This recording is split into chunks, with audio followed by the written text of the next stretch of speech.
到东宫了，接下来就跟里头待它7个钟头，被这个艺术狠狠地浸泡一下，咱俩高低得腌入味儿了。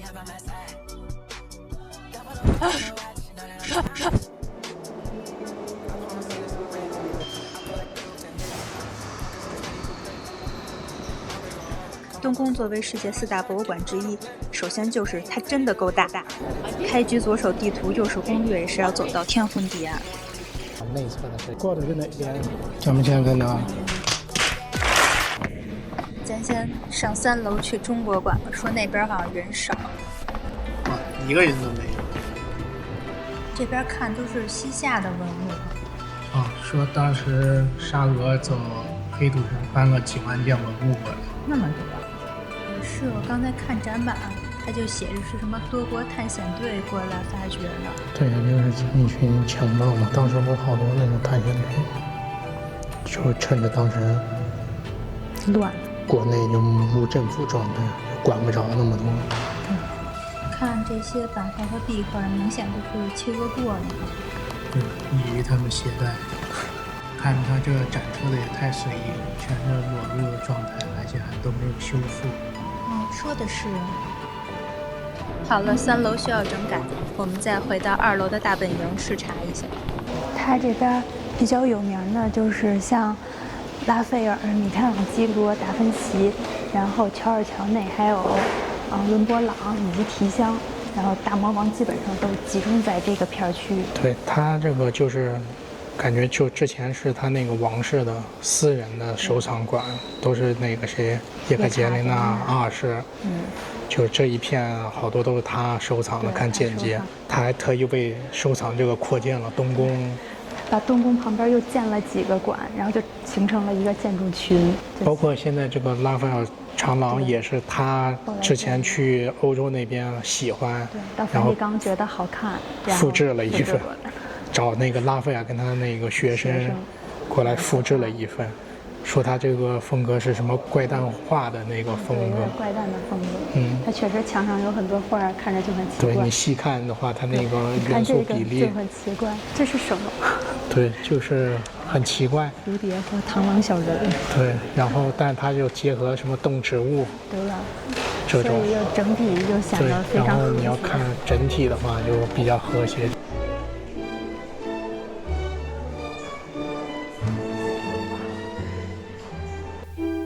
这肌肉线条感觉像是米开朗基罗的雕塑。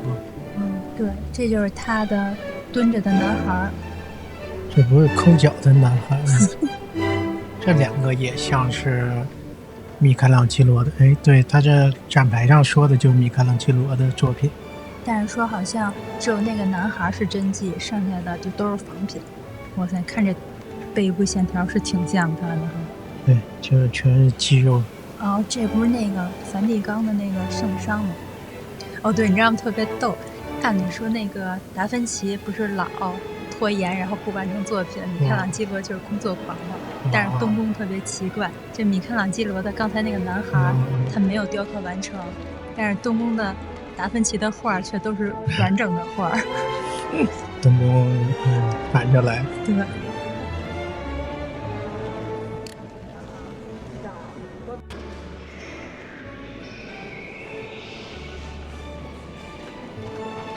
除了文艺复兴的3大魔头，在东宫还可以看到满屋子的伦勃朗以及一整面墙的提香。这是伦勃朗的达那厄，你知道达那厄就是宙斯变成雨跟他生孩子的。这个就是提香画的达那厄，可以直观的对比他们2个画的区别。这幅看着挺眼熟的。这也是提香的，忏悔的抹大拉的玛丽。这个呢？这是感谢大家的点赞、收藏、转发。不过不光是架子上摆的、墙上挂的，东宫本身也是一件展品。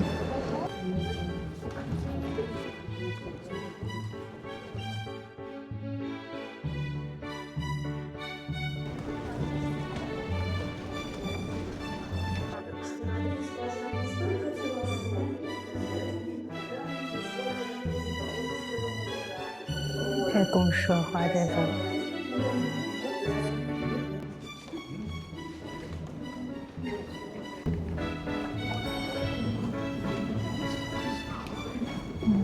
这就是金色大厅的感觉。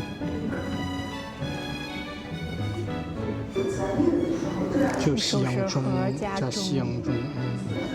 哦，这个钟就更厉害了，这就是那镇馆之宝孔雀钟。之前搜攻略的时候特别逗，都说这个钟本来是要送给乾隆的，然后我就问 AI， 结果国内的 AI 都说确有此事，但是国外的 AI 都说只是传闻。但是不管怎么说，人这钟还是挺炫酷的，而且到现在还能用。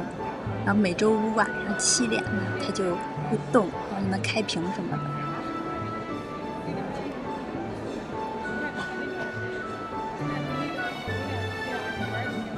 这人一旦奢华的东西看多了，就会变得越发的挑剔。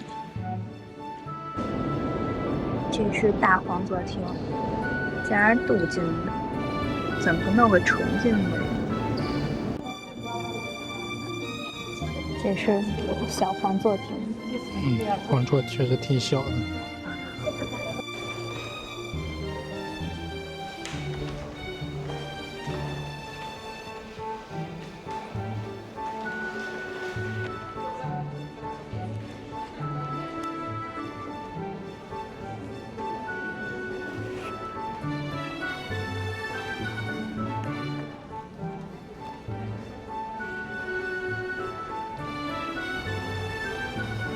逛完东宫出来，看见彩虹了。没想到东宫外艺术气息也是这么的浓厚。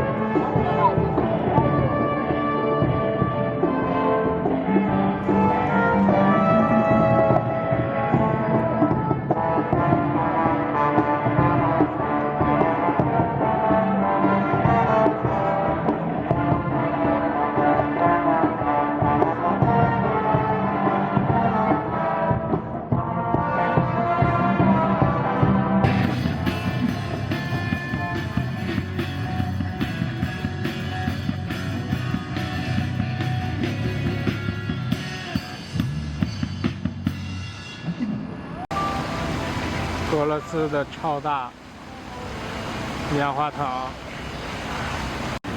小姐沉浸在自己的艺术创作之中。